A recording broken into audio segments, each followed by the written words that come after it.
Haleluya, shalom Bapak Ibu, saudara yang dikasihi Tuhan, dimanapun Anda berada malam hari ini. Shalom. Menyaksikan siaran langsung ataupun siaran tunda, Tuhan Yesus memberkati. Mari tetaplah berdoa bagi saudara-saudara sebangsa kita, tetap berdoa bagi pemerintahan negeri ini, tetap berdoa mendukung tim medis. Dan mari malam hari ini kita menaikkan syukur kita kepada Tuhan.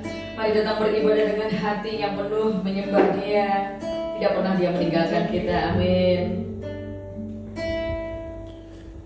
Bapak, kami bersyukur malam hari ini kepada Engkau Tuhan. Tidak perlu kami khawatir dengan apapun juga. Kami tahu hidup lebih penting daripada makanan, dan tubuh lebih penting daripada pakaian. Terima kasih sebab Engkau memeliharakan kami, dan Engkau tidak pernah meninggalkan kami. Kami habiskan ibadah Revival Center malam hari ini di dalam satu nama yang berkuasa, nama yang dahsyat, perkasa, ajaib, Yesus Kristus Tuhan kami. Namanya, di dalam nama Tuhan Yesus, mari yang percaya sama-sama berkata amin.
Puas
Betapa besar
Engkau Allah yang hidup. Kami yang mau belajar dari firman-Mu, karena kami tahu inilah waktunya. Hari-hari di mana kami banyak merenungkan firman-Mu, hari-hari di mana kami banyak berdoa kepadamu, mencari wajah-Mu Tuhan. Karena kami tahu Engkau ingin kami datang beribadah kepadamu. Terima kasih ya Bapa. Urapi hamba-Mu, urapi semua jemaat-Mu dimanapun mereka berada, di Pontianak, di Sintang, di Purwakarta, di Kerawang, di Jakarta, Sunter, sekitarnya Tuhan. Tuhan yang mereka dimanapun mereka berada, Tuhan yang memberkati mereka. Amin. Tuhan yang mengurapi setiap mereka supaya hadirat Tuhan menjamah setiap mereka. Sementara mereka menyembah Engkau, sementara mereka memuji Engkau, sementara mereka mendengarkan firman-Mu, mujizat-Mu terjadi atas hidup mereka. Jamah mereka yang sakit, sembuhkan mereka yang merasa mulai khawatir dengan hidupnya. Tuhan yang angkat kekhawatiran mereka, Tuhan yang bawa mereka kembali melihat kebenaran firman-Mu Tuhan. Terima kasih Bapa. Di dalam nama Tuhan Yesus semua yang percaya katakan amin. Berikan tepuk tangan, berikan sorak-sorai. Salut, salut Bapak Ibu Saudara, success people. I grow, I go, I glorify. Fresh learning people say I grow, I go, I glorify. Berikan tepuk tangan, berikan sorak-sorai. Bapak Ibu, mari kita lihat firman Tuhan. Saya ingin melanjutkan apa yang firman Tuhan sudah ajarkan kepada kita hari-hari ini, di mana kita belajar tentang mengalami satu hal yang luar biasa tentang kebangkitan Kristus. Dengan segala hormat saya mau katakan Bapak Ibu sekalian, hanya Yesuslah satu-satunya pribadi yang mati dan bangkit. Dia bukan hanya lahir, tapi dia juga mati dan bangkit. Karena itu malam hari ini saya mau Bapak Ibu sekalian menyadari ada sesuatu yang berbeda pada saat Yesus itu mati dan bangkit. Amin. Mengapa itu berbeda? Karena dia satu-satunya pribadi di dunia ini sampai dengan hari ini yang mati dan kemudian bangkit. Dan dengan kebangkitannya itu membuktikan bahwa Allah yang saudara dan saya sembah, Tuhan yang saudara dan saya sembah, itu adalah Tuhan yang luar biasa. Berikan tepuk tangan buat Tuhan saudara. Amin. Anda dan saya tidak salah percaya kepada Tuhan. Kenapa? Kepada Tuhan Yesus, karena dia satu-satunya pribadi yang mati dan bangkit. Itu sebabnya kebangkitannya coba ditutupi, ya, oleh mahkamah agama, oleh Pilatus sekalipun, mereka coba tutupin kebenaran ini. Mengapa? Karena ini satu-satunya pribadi yang bisa bangkit dari kematian. Amin. Mari kita lihat firman Tuhan di dalam Kisah Para Rasul yang pertama, pasal yang pertama, mulai dari ayat yang pertama sampai dengan yang kelima. Hai Theophilus, dalam bukuku yang pertama aku menulis tentang segala sesuatu yang dikerjakan dan diajarkan Yesus sampai pada hari ia terangkat. Sebelum itu, ia telah memberi perintahnya oleh Roh Kudus kepada rasul-rasul yang dipilihnya. Pada mereka, ia menunjukkan dirinya setelah penderitaannya selesai, dan dengan banyak tanda ia membuktikan bahwa ia hidup. Sebab selama 40 hari berulang-ulang ia menampakkan diri dan berbicara kepada mereka tentang kerajaan Allah. Pada suatu hari ketika ia makan bersama-sama dengan mereka, ia melarang mereka meninggalkan Yerusalem dan menyuruh mereka tinggal di situ menantikan janji Bapa. Yang demikian katanya, telah kamu dengar daripadaku, sebab Yohanes membaptis dengan air, tapi tidak lama lagi kamu akan dibaptis dengan Roh Kudus. Saya ingin mengajak Bapak Ibu sekalian melihat 3 ayat dari perikop ini saja. Nanti ayat 4 dan 5 kita akan lanjutkan hari Minggu pada waktu kita ibadah Minggu. Bapak Ibu sekalian, penulis Kisah Para Rasul ini adalah Lukas. Dalam buku yang pertama, itu buku Lukas, kitab Lukas, dia menulis tentang segala sesuatu yang dikerjakan dan diajarkan Yesus. Dalam kitab Lukas, Lukas menulis tentang segala sesuatu yang dikerjakan dan diajarkan oleh Tuhan Yesus. Tolong perhatikan dan garis bawahi kata-kata ini. Dia menuliskan segala sesuatu yang dikerjakan dan yang diajarkan oleh Yesus. Segala sesuatu yang dikerjakan dan diajarkan Tuhan Yesus. Tuhan Yesus itu tidak sedang membawa sebuah agama baru. Saya ulangi lagi Bapak Ibu sekalian. Tuhan Yesus tidak datang dalam dunia ini untuk membawa sebuah agama yang baru.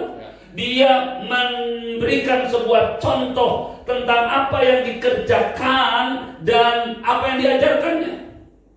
Mengapa Bapak Ibu sekalian? Karena kalau kita berbicara tentang hari-hari ini ada banyak orang banyak meributkan tentang ajaran, tentang teori, tentang teologi, tentang dogma, tentang doktrin dan sebagainya. Tapi mereka lupa satu hal. Satu hal itu yang sebenarnya juga sangat penting. Saya tidak mengatakan doktrin, dogma, teologi tidak penting. Tapi saya mau mengatakan pada Bapak Ibu sekalian, Alkitab ini ditulis tentang segala sesuatu yang dikerjakan dan diajarkan. Kenapa? Karena semua pengajaran itu akan menjadi sangat tidak berarti kalau Anda dan saya tidak melakukannya. Halo? Pada waktu itu, Taurat dan semua yang ada dimiliki oleh bangsa Yahudi sudah bagus. Tanpa percetakan, tanpa fotokopi, mereka berhasil mempertahankan selama ribuan tahun.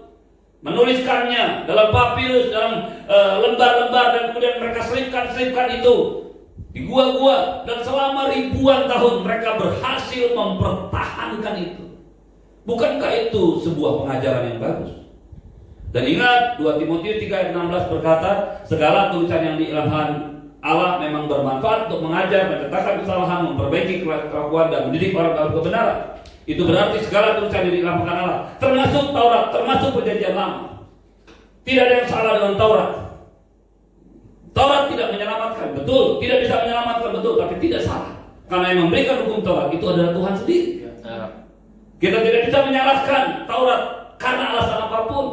Karena Tuhan Yesus juga tidak pernah menghilangkan itu. Aku datang bukan untuk menghilangkan hukum Taurat, bukan untuk menghapus, tapi untuk menggenapinya. Kayak lagi ke topik ini Bapak Ibu sekalian. Dalam bukuku yang pertama, aku menulis tentang segala sesuatu yang dikerjakan dan diajarkan Tuhan Yesus.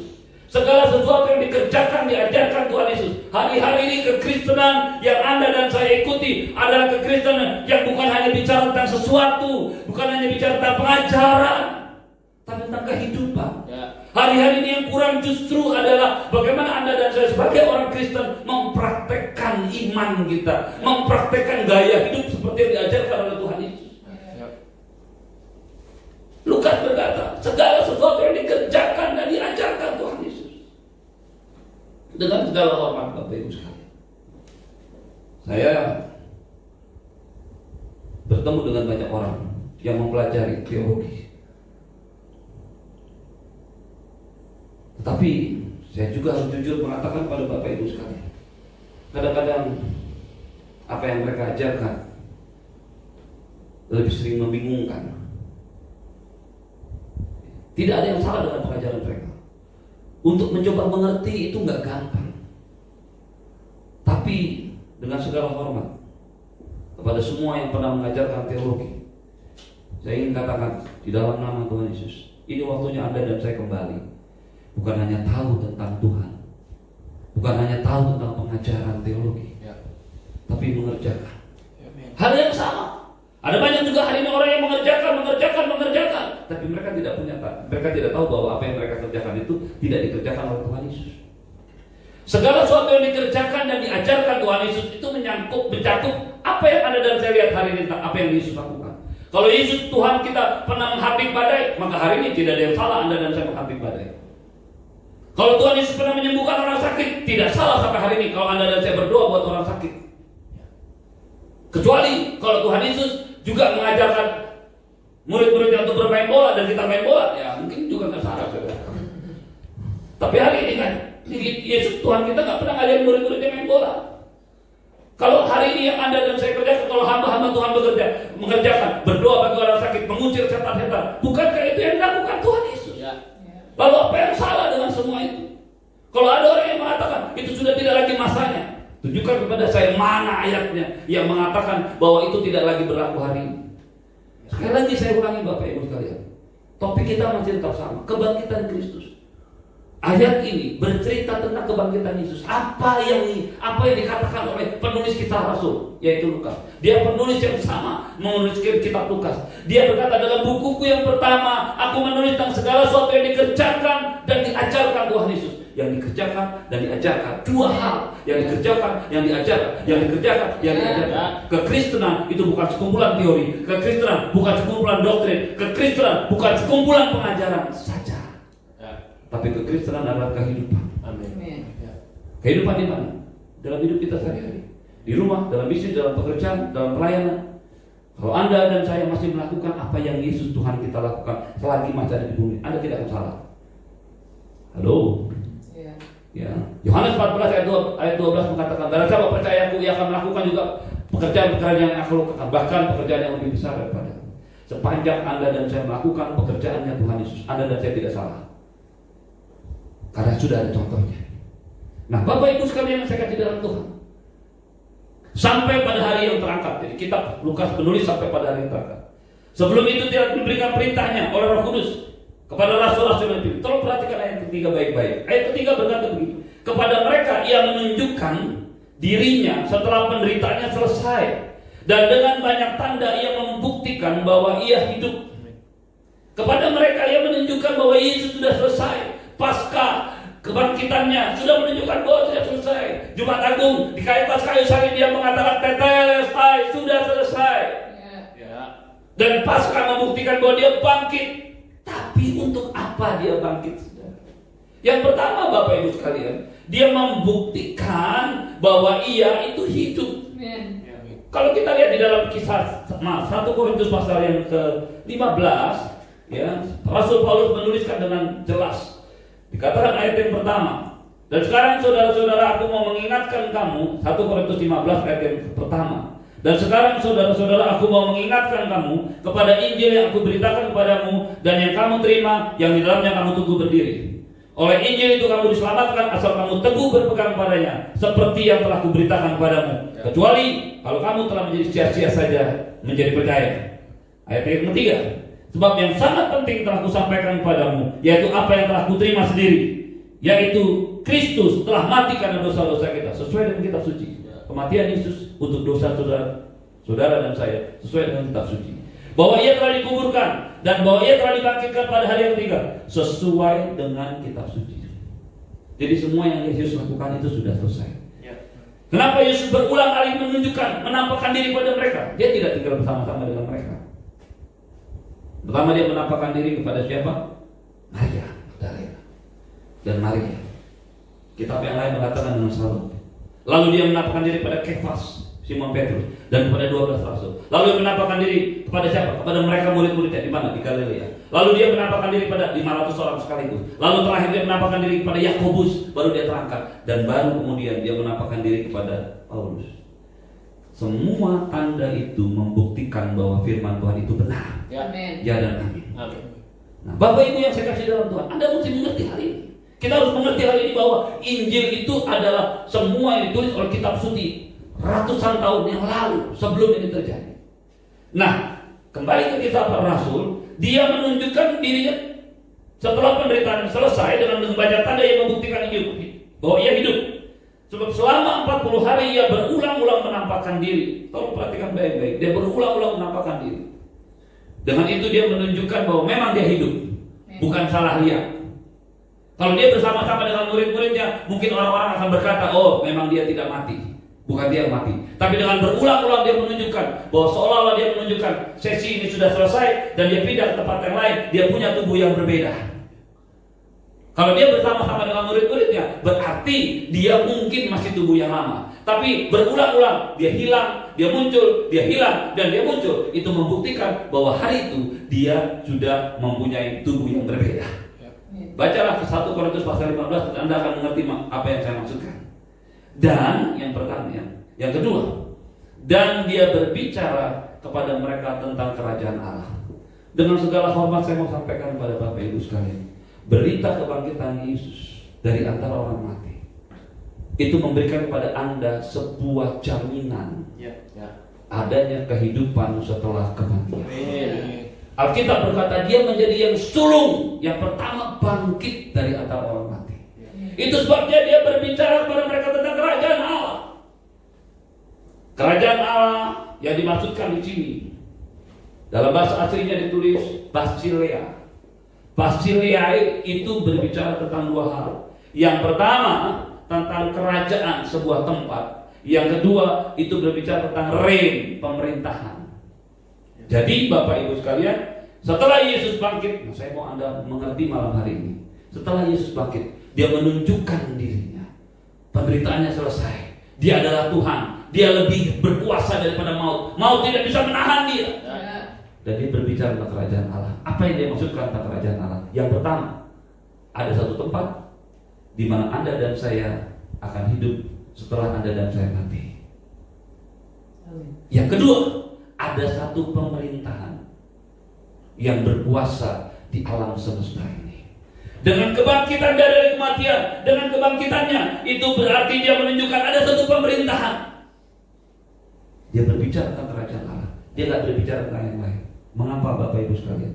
Karena kebangkitannya itu akan membuat Anda dan saya memiliki satu pengertian bahwa kehidupan yang sementara di dunia ini, kehidupan Anda dan saya di dunia ini, dengan semua gemerlapan, dengan semua keenakan, dengan semua kesukaan, satu kali kelak akan berakhir. Amin.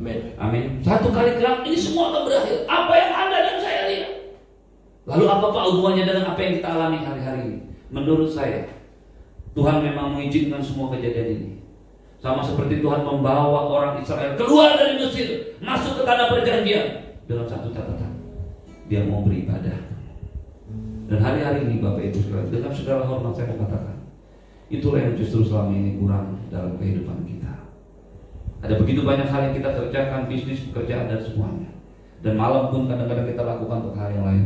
Tapi hari ini, apa yang Anda dan saya lakukan? Allah ingin membawa Anda dan saya kembali kepada kekekalan. Amin. Saya tidak mengatakan bahwa Anda akan mati, saya akan mati sekarang, tidak. Allah akan mengingatkan Anda kembali melalui kebangkitan akan kerajaan Allah. Amin.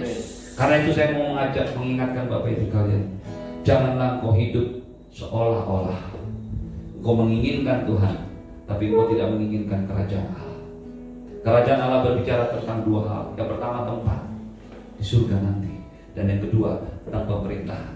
Tentang tempat kita sudah tahu pasti.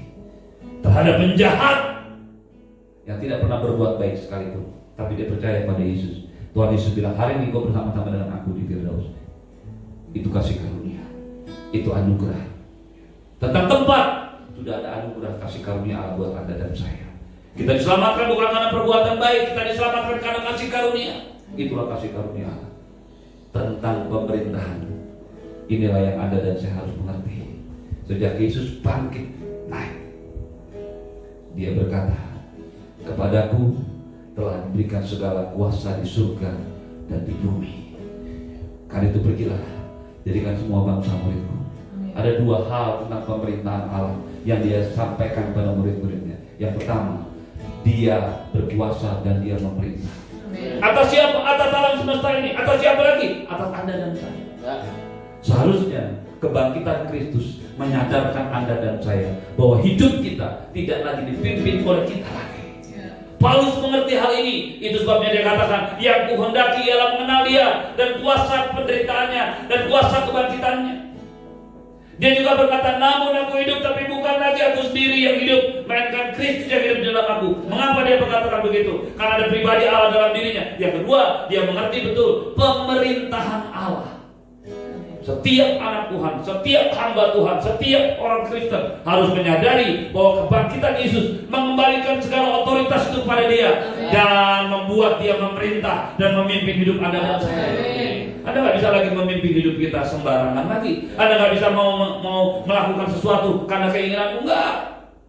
Kebangkitan Yesus membuktikan bahwa dia berbicara tentang kerajaan Allah, pemerintahan surga. Yang kedua, pemerintahan surga itu menunjukkan bahwa hari ini nama Yesus itu adalah nama yang sangat berkuasa. Filipi 2 mengatakan dengan jelas pasal yang ke-8, 9. Itulah sebabnya Allah sangat meninggikan dia dan mengaruniakan kepadanya nama di atas segala nama. Pada waktu dia bangkit, dia mengembalikan otoritas ilahi dalam dirinya. Dan nama yang berkuasa itu menjadi nama Anda dan saya. Nama itu yang dianugerahkan kepada Anda dan saya yang percaya padanya untuk bisa menggunakannya menurut kehendak Allah. Saya tentu saja tidak bisa mengatakan kepada Anda bisa menggunakan nama ini dengan sembarangan. Tapi saya mau katakan, selama Anda percaya, Anda taat sama Tuhan, Anda bisa menggunakan nama ini untuk melakukan apa saja demi kemuliaannya, bukan buat kita. Amin. Jadi tidak salah kalau ada orang menggunakan nama Yesus untuk mengusir setan. Tidak ada yang salah untuk orang menggunakan nama Yesus untuk berdoa buat orang sakit. Tidak ada yang salah untuk menggunakan nama Yesus untuk menghentikan semua fenomena alam, karena dia lakukan itu semua. Bapak Ibu yang saya kasih dalam Tuhan, inilah firman kebenaran. Inilah kebangkitan Yesus. Bangkitlah karena dia berbicara tentang kerajaan Allah. dan dengan tegas dia mengatakan kerajaan Allah itu datang. Anda dan saya tidak hanya hidup di Indonesia, tapi Anda dan saya hidup dalam kerajaan Allah. Anda dan saya dalam kerajaan Allah. Anda dan saya juga harus menyadari ada pemerintahan Allah. Fokuslah hidup pada kekekalan. Saya ingin katakan Bapak Ibu sekalian, dunia ini sudah semakin tua. Semua yang ada dalam dunia satu kali akan pecah. Kalau Anda dan saya hanya fokus, hanya terpaku, hanya berkonsentrasi terhadap semua yang sementara ini, maka Anda akan kecewa. Tiba-tiba dia akan datang tanpa apapun yang Anda dan saya siapkan. Dia akan datang karena dia bangkit membuktikan pemerintahannya ditegakkan di dunia ini. Amin. Mari kita bangkit berdiri, kita akan ambil bagian dalam perjamuan kudus bersama-sama. Haleluya. You are worthy of it all. You are worthy of it all. For from you are all things, and to you are all things. You deserve the glory. You are worthy of it all. You are worthy of it all. Mari angkat tanganmu kepada Tuhan. You are worthy of it all. For from you are all things, and to you are all things. You deserve the glory. Sekali lagi katakan dengan segenap hatimu. You are worthy of it all. You are worthy of it all. For from you are all things, and to you are all things. For from you are all things, and to you are all things. For from you are all things, and to you are all things. You deserve the glory.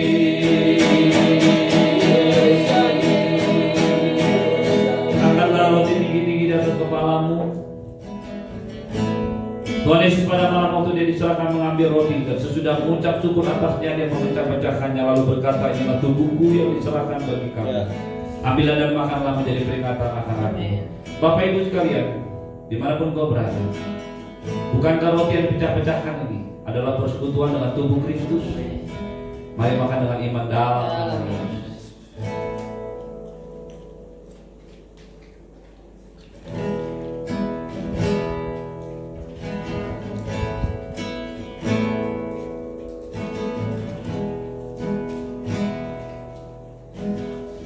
Angkat anggotmu tinggi-tinggi di atas kepalamu.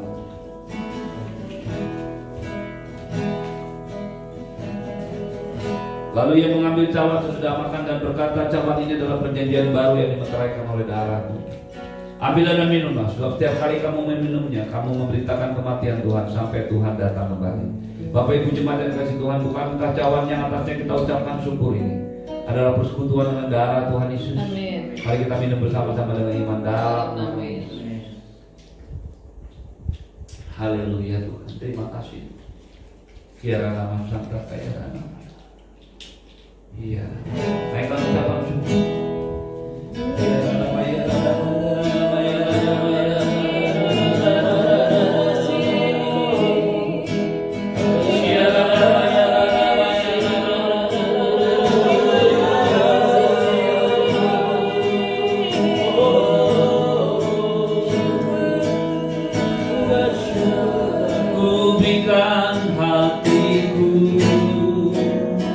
Dan jiwaku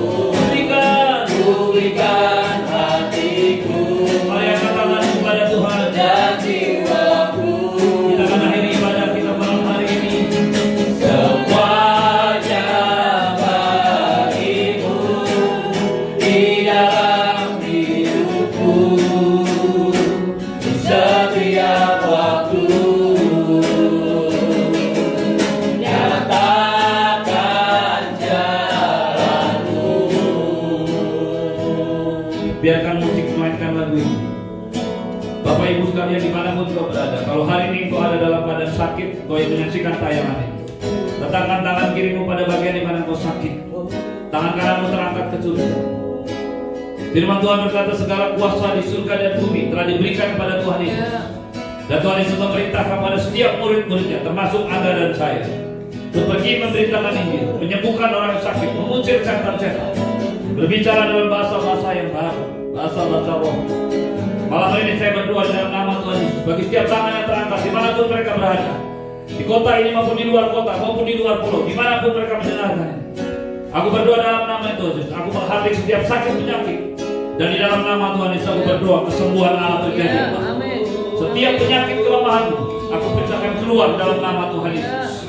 Oleh bilur-bilur Yesus engkau telah sembuh. Oleh bilur-bilur Yesus engkau telah sembuh. Sakit penyakit apapun aku perintahkan keluar.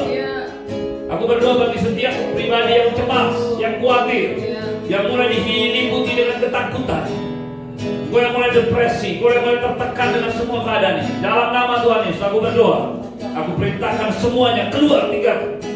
Pemerintahan Allah, kerajaan Allah sudah datang. Yesus sudah bangkit, Dia sudah menang. Tidak ada alasan bagimu kalah. Dalam nama Tuhan Yesus. Ialah nama Santa Kaya, nama Kaya, nama Kaya.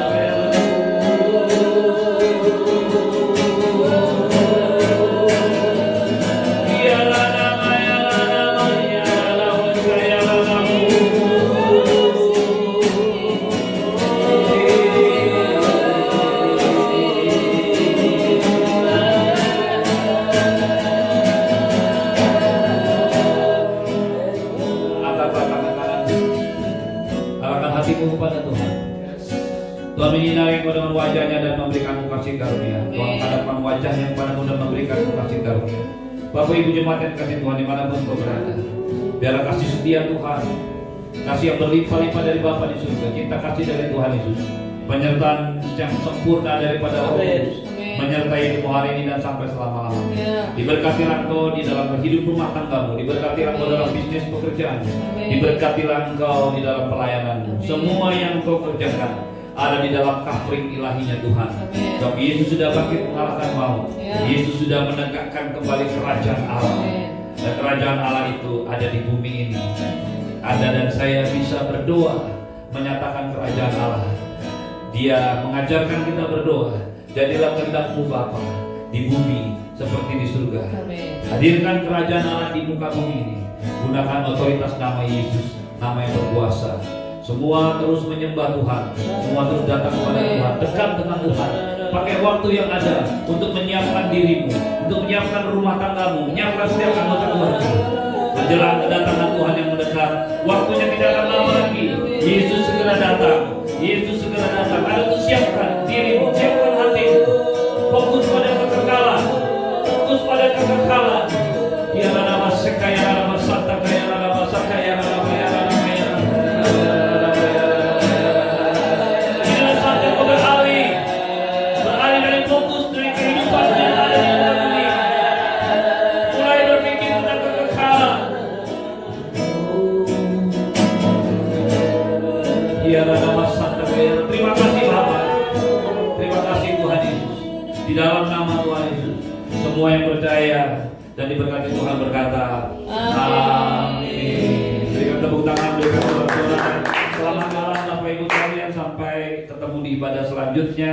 Besok pagi jam 7 kita ada penyembahan pagi di FB yang sama. Tuhan Yesus memberkati. Shalom.